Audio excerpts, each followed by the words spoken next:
como não há uma segunda oportunidade de causar uma primeira boa impressão, nós convidamos para o nosso primeiro programa, Direito e Sociedade, esta lenda viva do direito do nosso estado e do país, que é o doutor Oswaldo de Lia Pires. Boa noite, doutor Oswaldo de Lia Pires. É um prazer e uma honra tê-lo aqui no nosso primeiro programa. Eu começo fazendo uma pergunta básica, que é o seguinte: quem é Oswaldo de Lia Pires? Bom, em primeiro lugar, eu devo esclarecer que a honra e o prazer são requisitos que eu reivindico para mim, de estar presente aqui, notadamente, na inauguração de um programa de grande projeção como esse e de grande utilidade, por sem dúvida alguma. Agora, uma das coisas que eu entendo mais difícil e delicada é uma pessoa falar sobre si mesma. De maneira que eu prefiro que os outros falem a meu respeito e não eu sobre mim mesmo. Porque o que é que eu poderia dizer a meu respeito? O objetivo dessa pergunta é exatamente colocar Oswaldo de Lia Pires na frente de Oswaldo de Lia Pires. Agora na terceira jornada Lia Pires, foi um evento do maior sucesso realizado lá na PUC, o senhor, fazendo uma referência ao seu currículo, o senhor faz uma referência que já é conhecida de todos, né? É verdade.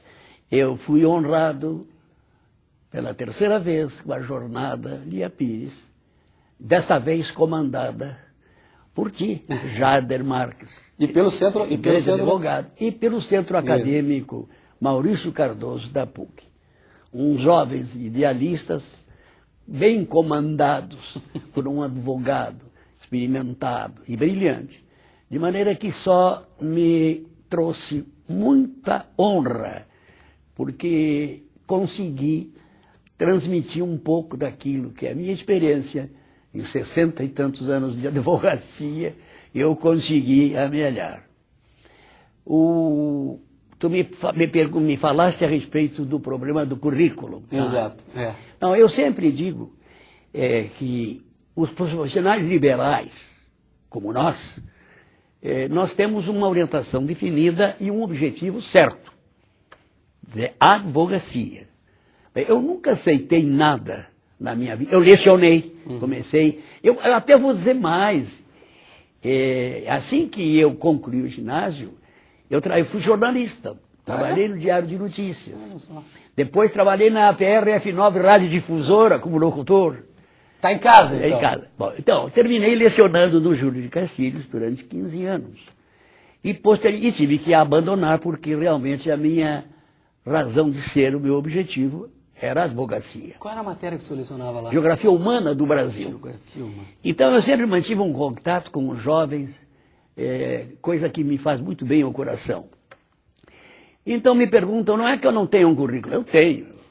Tenho e ele é um bocadinho avantajado. Mas eu entendo que o meu currículo, já que, aí falando a respeito de mim mesmo, eu sintetizo sempre, quando me perguntam, em 3 palavras. Advogado, advogado, advogado. Porque eu nunca aceitei nada a não ser exercer a profissão de advogado e o mandato do cliente. O senhor foi convidado já, ao longo do tempo, foi convidado para o tribunal, na época que isso acontecia, né? Tive essa honra, 3 vezes, de ser convidado. Acontece que declinei com pesar, muita honra do convite, mas um advogado como eu, na época, a 100 por hora, inclusive o meu problema também se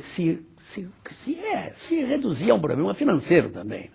É que eu não poderia, na época, sobreviver com salários.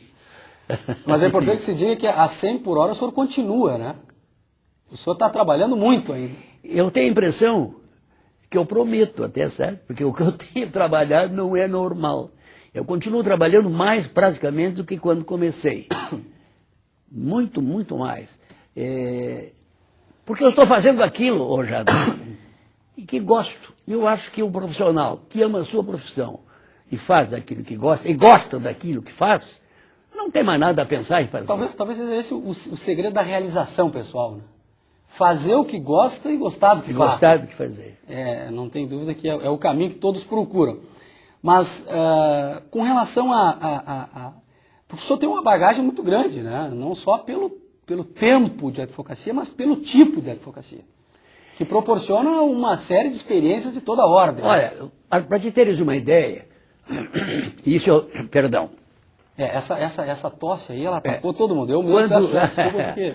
Quando eu iniciei, eu comecei no escritório do meu tio Voltaire de Bittencourt Pires, que, no meu entendimento, foi um dos grandes advogados do Rio Grande do Sul e foi meu mestre. Uhum. Bem, naquela época, Porto Alegre tinha uma vara criminal e 2 cíveis, chato. A Justiça do Trabalho tinha uma junta. Agora tu faz uma ideia, o tempo não é como realmente transcorre e passou.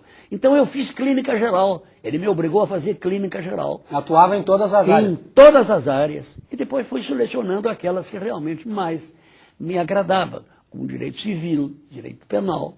Então fiquei mais ou menos por aí. As pessoas, quando enxergam a figura Lia Pires, elas ligam isso ao direito criminal.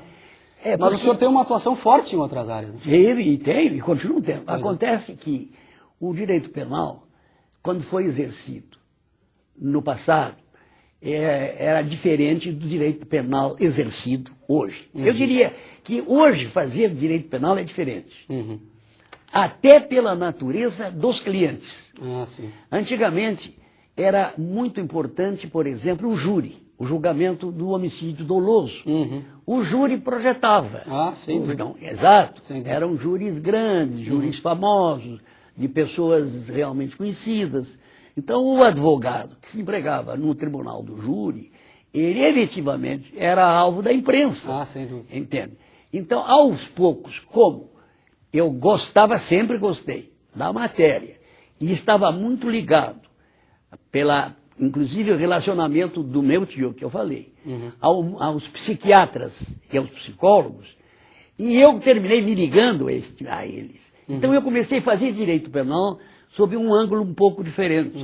E para hoje, assim, o que o senhor acha que pode... Explicando o problema da reação individual. Porque o que é o crime, se não uma reação individual? Então mostrando que quando se altera o sistema endócrino vegetativo, vem a emoção, muita coisa pode ocorrer. E o nosso poder frenador, às vezes, não tem condições de supitar. Então, esta matéria me apaixonou e eu mostrava e mostro sempre, notadamente no caso do júri, aos jurados, a razão de ser do procedimento. Não só das testemunhas, não só da vítima, mas do réu principalmente. Porque um julgamento hoje é uma apreciação sobre uma conduta. Sem dúvida. Só que hoje, a evolução, a civilização, eu digo assim, a cultura, conseguiram transformar a própria natureza dos delitos. Hoje... Seria essa a grande diferença. Exato. Então. Hoje os delitos são mais de inteligência. Sim. Mais do que os delitos de sangue. Sim. Os delitos de sangue hoje, os homicídios, são praticados, geralmente, por pessoas de nível financeiro pequeno, mais baixo. As pessoas mais bem aquinhoadas, melhores na vida, já resolvem o problema através do Poder Judiciário. Sim, né? Não é? Antigamente, por exemplo, um homem que fosse traído pela mulher, ele tinha a obrigação, pela pressão social, de matar o amante ou a mulher. Sem dúvida. Porque então se dizia, é a maneira de lavar a honra com o sangue. Hoje ele resolve isso na vara de família. Na vara de família, sem nenhum problema. Sem nenhuma... Maneira muito mais fácil, tranquila, civilizada e barata. Sem dúvida, sem dúvida. Não é? Tá bem. Doutor Oswaldo Lia Pires, mais uma vez, muito obrigado pela sua presença aqui hoje. E nós vamos para a nossa agenda, com todos os eventos, todos os fatos aí importantes da nossa sociedade nesse momento.